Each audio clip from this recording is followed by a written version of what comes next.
Hey everybody, Adam Davidson, RadCast, www.radamdavidson.com.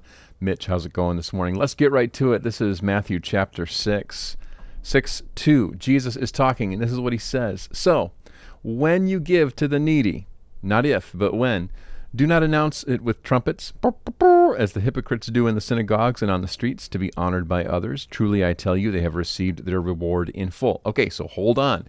This is the scene. Back in the day, people gave to the needy. There have always been needy people around us. There's always been a reason, a genuine reason to be generous. The world is not fair. Life is not fair. Some people are in a bad position, sometimes by their own choice in doing, and sometimes because of the environment and the situation.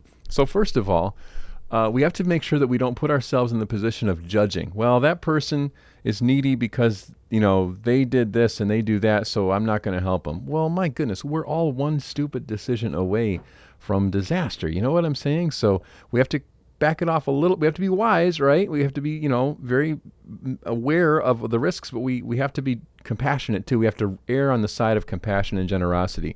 But even back then, people would give to the poor, to the needy, anybody who was in need. And so what was happening was the religious leaders would give, and they would make a big deal out of it. So they would put a quarter, not a quarter, but a drachma, a ruble, I don't remember what their unit of measure was back then. They would put a coin, there we go. They would put a coin in the offering plate in the temple, the box, and then they would make a show of it, and people would be like, oh, that sounded like a lot of money that so-and-so just put in there.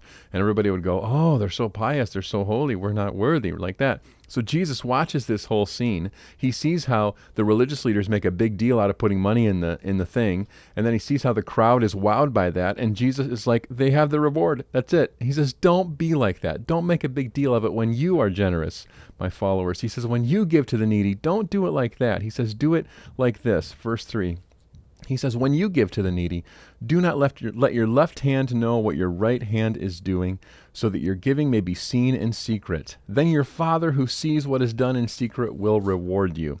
Not many things I do where my right hand and my left hand don't know what they're doing. They're connected by my brainy works. The point that Jesus is getting to is that our giving should be so secret and so sort of without fanfare that even we don't make a big deal out of it, that even we are in the dark about it. That's generosity without drawing any attention to us. And Jesus says, when you give like that, when you give without any fanfare or even thinking yourself better than you are, God will reward you. What is the reward? I don't know, but it's going to be good because it's God. And maybe the best reward is we know him better. And we become more like him, and we have more compassion for the world because they need it. So go be generous. Do something generous today. That's RadCast.